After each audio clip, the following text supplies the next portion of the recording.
वही हिजाब पर हो रहे विवाद के बीच केरल के राज्यपाल आरिफ मोहम्मद खान ने न्यूज 18 से एक्सक्लूसिव बातचीत की। उन्होंने हिजाब पर विवाद खड़ा करने वालों पर सवाल उठाए। न्यूज 18 से बातचीत में उन्होंने बताया कि हिजाब का धर्म से कोई लेना देना नहीं है। कहा कि समाज को बांटने की कोशिश ना हो, विवाद की जड़ राजनीतिक पहचान है। ये बातें धर्मगुरुओं को पता नहीं है या वो बताना नहीं चाहते या समझते नहीं है, समझाना नहीं चाहते। सब कुछ पता है। हाँ। लेकिन ये जो एम्पायर खड़ा किया गया है जोर जबरदस्ती का, अगर ये बातें बताई जाती हैं, देखिए, और मैं एक आपको बात बताता हूं। कुरान में 2 आयतें कि वो बच्ची जिसको जिंदा दफन कर दिया गया था, उससे अल्लाह क़यामत के दिन पूछेगा कि तुम्हें किस जुर्म में कत्ल किया। सिर्फ लड़की होने की वजह, एक सारे अरबों को नहीं मैं कह रहा हूं, लेकिन अरबों में एक सेक्शन था जो अपनी बच्चियों को जिंदा गाड़ दे। तो हिजाब विवाद पर बयानों का सिलसिला थमने का नाम नहीं ले रहा है। ऑल इंडिया इमाम एसोसिएशन के अध्यक्ष मौलाना साजिश रशीदी ने हिजाब को इस्लाम का हिस्सा नहीं मानने वालों को जाहिल कहा है। लोग ये कहते हैं कि इस्लाम का हिस्सा नहीं है पर्दा, वो नाअहल हैं, जाहिल हैं, इस्लाम से उनको कोई सरोकार नहीं है। दूसरी बात यह है कि आरिफ मोहम्मद खान साहब ने जो कहा है कि इस्लाम में पर्दा एक ख़ास लिबास का नाम नहीं है, बिल्कुल सही है। मैं भी इस बात को कहता हूँ कि इस्लाम में एक ख़ास चीज़ का नाम पर्दा नहीं, लेकिन हिजाब आप जिस भी पर्दे कपड़े से करोगे तो हिजाब तो हिजाब ही है, उसमें काले कलर का मतलब नहीं है। वहीं जमीयत उलेमा के सेक्रेटरी जनरल मौलाना गुलजार आजमी ने कहा कि आरिफ मोहम्मद खान की अक्ल पर पर्दा गिर चुका है। पहले कांग्रेस के भोपू थे, अब बीजेपी के। पहला ये कि कुरान में 7 बार हिजाब शब्द का जो है प्रयोग हुआ है, लेकिन उस हिजाब शब्द का ना तो शरीर के कपड़ों से कोई मतलब है और ना ही किसी धर्म विशेष से मतलब। पहले तो ये कहना चाहता हूँ कि इस वक्त मुझको अकबर इलाहाबादी का एक कथा याद आ रहा। अकबर इलाहाबादी कहते हैं तो बेपर्दा कल जो आई नज़र चंद बीबियाँ, यानी चंद लड़कियाँ उनको बेपर्दा नज़र आईं। तो अकबर इलाहाबादी कहते हैं बेपर्दा कल जो आई नज़र चंद बीबियाँ, अकबर ज़मीन में गैरत कौमी से गड़ गया। पूछा जो मैंने आपका पर्दा वो क्या हुआ, कहने लगी कि अक्ल पे मर्दों की पड़ गया। उन लड़कियों ने जवाब दिया कि हमारा पर्दा इसलिए नहीं है कि मर्दों की अक्ल पे पड़ गया है। और ये कथा जो है अकबर इलाहाबादी का आरिफ मोहम्मद खान पर पूरा उतरता है। इसलिए मैंने कहा कि ऐसे जो लोग जो अपने कहना चाहिए सियासी समझ को बेचते हों, कि जब इससे पहले वो कांग्रेस के भोपू थे, आज वो बीजेपी के भोपू हैं। वहीं मौलाना अब्दुल हमीद नुमानी कहते हैं कि आरिफ मोहम्मद खान इस्लाम के अथॉरिटी नहीं है, वो सियासत चमकाना चाहते हैं।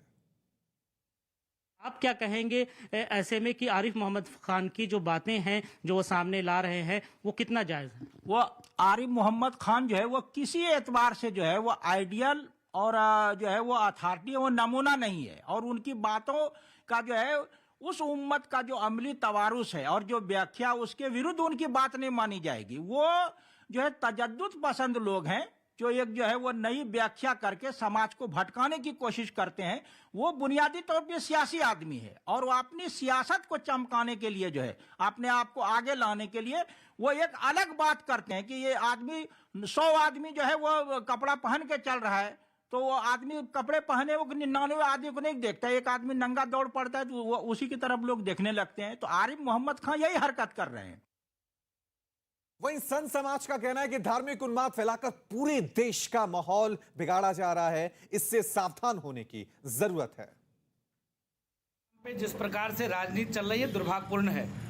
ये जो एक कौम की बात करने वाले लोग हैं, एक पंथ एक मजहब की बात करने वाले लोग हैं, जिस प्रकार से विद्या के मंदिर में भी ये तालिबानीकरण करने की कोशिश कर रहे हैं, ये दुर्भाग्यपूर्ण है। भाई अगर आपको इतने ही बुर्के की ज़रूरत है तो आप मदरसे में एडमिशन लो। भाई वो विद्या का मंदिर है, वहाँ पर जाति पाति पंथ मजहब को भुलाकर हर छात्र एक समान है, सबको एक अधिकार है। एक नियम होना चाहिए, वहाँ का जो भी यूनिफॉर्म हो वह धर्म को देख करके नहीं होना चाहिए। चाहे कोई भी हो, हिंदू मुस्लिम सिख ईसाई, कोई भी धर्म को मानने वाला जो बच्चा जा रहा है, सबके लिए यूनिफॉर्म या तो अनिवार्य किया जाए, और या तो अगर मुस्लिम लड़कियां अगर हिजाब पहन के जाएंगी तो वहां फिर हिंदू बच्चे जो है भगवा पहन के जाएंगे। अब उनकी बात सुनाता हूं जो हिजाब का पुरजोर समर्थन कर रहे हैं, इसे धर्म से जोड़ रहे हैं, सभ्य समाज का प्रतीक बता रहे हैं। देखिए, कुरान पाक के अंदर पर्दे के मुताल्लिक मुख्तलिफ मकामात पर अल्लाह ताला ने वजाहत फरमाई है। एक जगह पर वैदा सअलतुमुहुन्न फसअलूहुन्न मिन वराई हिजाब की आयत इस बात पर इस्तेलाल करती है कि जब भी तुम औरतों से किसी चीज़ का सवाल करो तो पर्दे की पीछे से और पर्दे की आड़ में उन चीज़ों से उसका सवाल करो। दूसरी जगह है युद्नीना अलैहिन्न मिन जलाबिबिहिन्न, जब औरतें घर से निकलें तो अपने ऊपर चादरों को लटका लें, यानी पर्दे का एहतिमाम करें। इसलिए पर्दा और हिजाब मज़हब इस्लाम का एक दाखिली मामला है, इंटरनल पार्ट है। आज कल को एक साथ पढ़ते थे, एक साथ अपने उज्जवल भविष्य की तैयारी कर रहे थे, अपने देश की तरक्की के लिए अपनी हिस्सेदारी ले रहे थे। आज एक छोटे से एक हिजाब को लेकर के एक इतना बड़ा विवाद बना दिया कि पूरे दुनिया में, पूरे देश में एक चिंता का विषय बन गया और एक विरोधाभास हो गया। कुरान पाक में हिजाब को लेकर के जो अरबी लफ्ज़ है वो जिल्बाब है, और जिल्बाब के लिए सीधी सीधी बात कही है। वो तो मैं समझती हूँ जो सब और शालीन परिवार होगा वो अपनी बहनों और बेटियों को अश्लील और असभ्य ड्रेस से कभी भी समाज में नहीं जाने देगा। जो कॉन्स्टिट्यूशनल राइट है किसी भी समाज का इस देश में, वो तो यही है कि जो चाहे पहने, जो चाहे जैसे चाहे आप ड्रेसअप हो, आप कितने कपड़े पहनना चाहें उतने पहने। जब संविधान हमको ये आज़ादी देता है तो फिर ये विवाद क्यों? और ये विवाद हमारे सोसाइटी में डिवीजन बढ़ा रहा है। एआईएमआईएम नेता असदुद्दीन ओवैसी का कहना है कि सवाल कर्नाटक का नहीं है, सवाल भारत के संविधान का है। पूछा कि क्या आर्टिकल 14-19 बच्चों पर लागू नहीं होता क्या? संविधान स्कूल में सस्पेंड नहीं होता, संविधान कॉलेज में सस्पेंड नहीं होता। केरला हाईकोर्ट का जजमेंट पढ़ लीजिए। संविधान क्या स्कूल में खत्म हो जाता, संविधान क्या कॉलेज में खत्म हो जाता? क्या संविधान का article 14, article 19, article 21, article 15 school के बच्चों को और कॉलेज के लड़कियों को अप्लाई नहीं होता? कौन सी बेटी बचाओ? वहीं आरएसएस नेता इंद्रेश कुमार ने कहा कि कट्टरपंथी बच्चियों के भविष्य के साथ खिलवाड़ कर रहे हैं, हिंदुस्तान को बदनाम कर रहे हैं। हिजाब विवाद का क्रूर और घिनौना चेहरा सामने आया। कुछ चंद कट्टरपंथियों ने एक मुस्लिम बेटी मुस्कान खान, जो सदा जीन में रहती है, उनके साथ और का दुरुपयोग करके हिंदुस्तान को बदनाम करने और इस्लाम को दागदार बनाने का धंधा किया।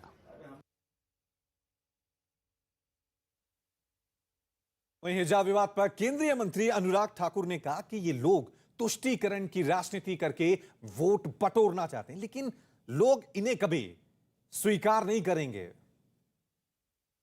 जनता कभी इनको स्वीकार नहीं करती है, ना आगे करेगी, क्योंकि ये गरीब कल्याण की बात नहीं करते।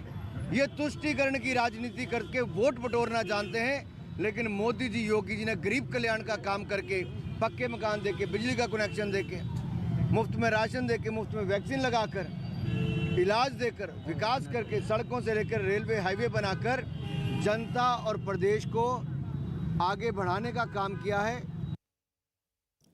केंद्रीय मंत्री मुख्तार अब्बास नकवी ने कहा कि पाकिस्तान अपने पाखंडी सोच से भारत को बदनाम करने की कोशिश कर रहा है। यह मुद्दा तालिबानी सोच का हिस्सा है। इसमें सबसे पहले तो कांग्रेस पार्टी ने यूनिफॉर्म पर मिस इन्फॉर्म करने की कैंपेन चलाई। उसके बाद पाकिस्तान ने अपने पाखंडी प्रयासों से जो है वो भारत के जो समावेशी सोच है, जो संस्कृति है, उसको बदनाम करने की कोशिश की। और अब पहले हिजाब फिर किताब का स्ट्रीट का हुड़दंग, ये शुद्ध रूप से उस तालिबानी मानसिकता से ग्रसित ये कोशिश है कि जो मुस्लिम बच्चियां हैं उनको मेन स्ट्रीम एजुकेशन से, मुख्य धारा की शिक्षा से मदरसों के कुएं में फेंक दो, जिससे वो ना निकल सकें।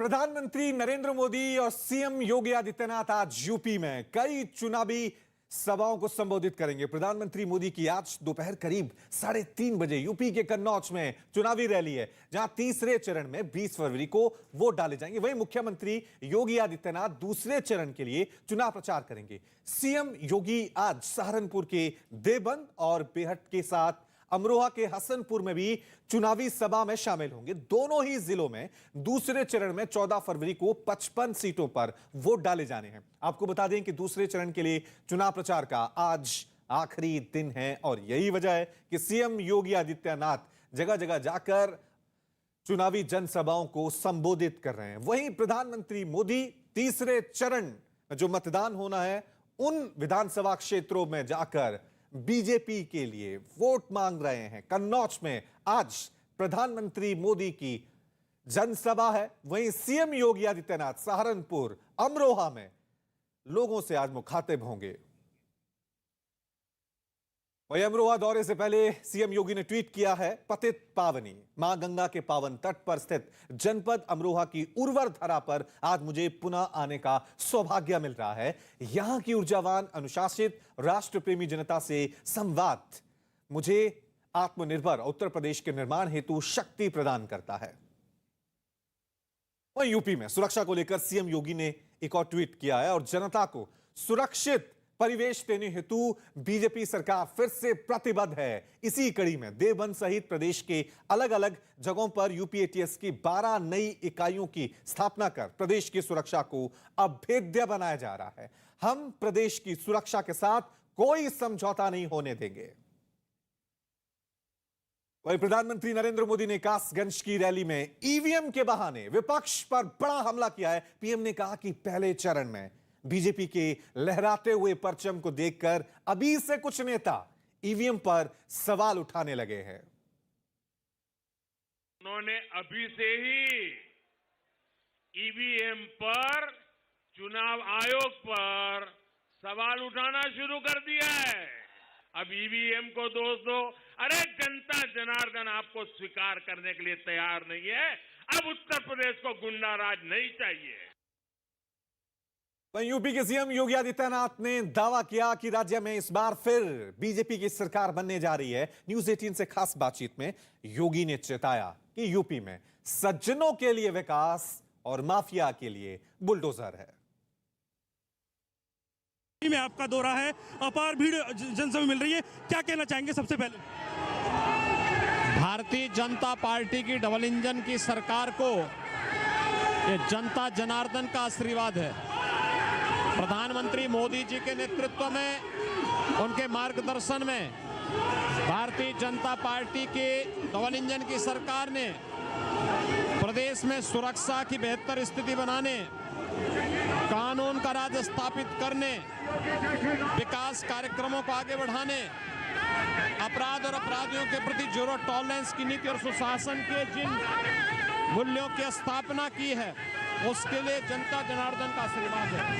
सर, पहले चरण के बाद कितनी सीटों को मिलने का अनुमान है? भारतीय जनता पार्टी 2014, 2017, 2019 की पुनरावृत्ति कर रही है। सर, एक सवाल मेरा ये भी है कि आने वाले चरणों में किस मुद्दों पर चुनाव वोट करेंगे? राष्ट्र राष्ट्रवाद, सुरक्षा और सुशासन के मुद्दे पर भारतीय जनता पार्टी जनता जनार्दन की अदालत में है। विकास और बुलडोजर साथ साथ चलेंगे। सज्जनों के लिए विकास है और माफियाओं के लिए बुलडोजर भी है। वहीं गृह मंत्री अमित शाह ने विपक्ष और माफियाओं पर बड़ा हमला बोला है। उन्होंने कहा कि अगर यूपी में एसपी की सरकार आती है तो क्या अतीक अहमद और मुख्तार अंसारी जैसे माफिया जेल में रहेंगे क्या? पूरे उत्तर प्रदेश में 3 बड़े नाम थे। एक बड़ा नाम था आजम खान का, था या नहीं था? बड़ा दबदबा था या नहीं था? अब बताओ आजम खान कहां है? जोर से बोलो, कहां है? दूसरा नाम था अतीक अहमद का। अतीक अहमद कहां है? जोर से बोलो, कहां है? और तीसरा नाम था मुख्तार अंसारी का। कहां है? अब ये बताओ, अखिलेश बाबू निकले हैं, हमें वोट दो, हमें वोट दो। मिलना कुछ नहीं है, मगर गलती से भी समाजवादी सरकार की बनी तो तीनों जेल में रहेंगे क्या? रहेंगे क्या? रहेंगे क्या? ये भारतीय जनता पार्टी ही है जो माफियाओं को जेल के सलाखों के पीछे बंद कर रखती है और कोई नहीं कर सकता। यूपी के साथ ही पीएम मोदी और सीएम योगी आदित्यनाथ आज उत्तराखंड में भी चुनाव प्रचार करेंगे। साथ ही गृह मंत्री अमित शाह भी आज हरिद्वार में गंगा पूजन में शामिल होंगे और देहरादून में चुनावी रैली को संबोधित करेंगे। पीएम मोदी उत्तराखंड के रुद्रपुर में रैली को संबोधित करेंगे, जबकि टिहरी में यूपी के सीएम योगी आदित्यनाथ जनसभा को संबोधित करेंगे। तो आप देख सकते हैं किस तरह से, क्योंकि उत्तराखंड में 14 फरवरी को विधानसभा चुनाव है, उससे पहले बीजेपी ने अपने दिग्गजों की फौज आज चुनावी जनसभाओं में उतार दी है। रुद्रपुर में प्रधानमंत्री मोदी की रैली है, वहीं अमित शाह गंगा पूजन में शामिल होंगे हरिद्वार में, वहीं टिहरी में सीएम योगी आदित्यनाथ चुनावी जनसभा को संबोधित करेंगे। हम सबकी जिंदगी में कोई होता है जिसे हम अपना आदर्श मानते हैं, हम उनसे प्रेरणा लेते हैं। बायजूस यंग जीनियस सीजन 2 हमारी इस पहल में हमारे साथ कई सितारे जुड़े। इस हफ्ते आपको मिलवाते हैं बॉलीवुड की बेहतरीन अदाकारा मौनी रॉय से। So please welcome one of the finest actresses on TV and in the film industry, very talented, versatile, and the very beautiful Mauny Roy. Hi, Mauny. Hello. Wow, you're looking so nice. Beautiful. Hello, everything. how are you? Thank I'm you good. so much. Please come. You are so brilliant. Thank you ma'am. ये पॉन्च हमें पहले घर के ऊपर रखना पड़ता है। Starting में आपको 2 गिनना चाहिए, जिससे हम मास्क बाय करेंगे और हम ये जो युगा है एंटर करेंगे। Okay, let's start. 2 Please don't be 3. Please don't be 3. Please don't. They put me in quarantine station. 1 Do yoga. Do yoga. Do yoga. So what are you going to do? I'll try 3 pose. 3 pose. Very nice. बहुत बढ़िया। चलो आ जाओ। अरे yes, yes, yes, finally. yes. Finally. तो 2 चलिए। 1 COVID positive. 6 2 3 1 2 3 4 5 COVID positive. यार ये मजा नहीं आया भाई, ऐसा नहीं होना चाहिए। Which state has the least forests in India? ये अभी इसका था। इसका था। तनिष्का। असम, राजस्थान, झारखंड और हरियाणा। हरियाणा। बिल्कुल सही। अगला सवाल, What % of Earth is water? 70, 71, 72, 73. Tanishka. 71. Correct. Absolutely right. अगला question, which land animal can open its mouth the widest? Option भी नहीं देखा, हिप्पोपोटामस में चली गई। Because she was also an animal.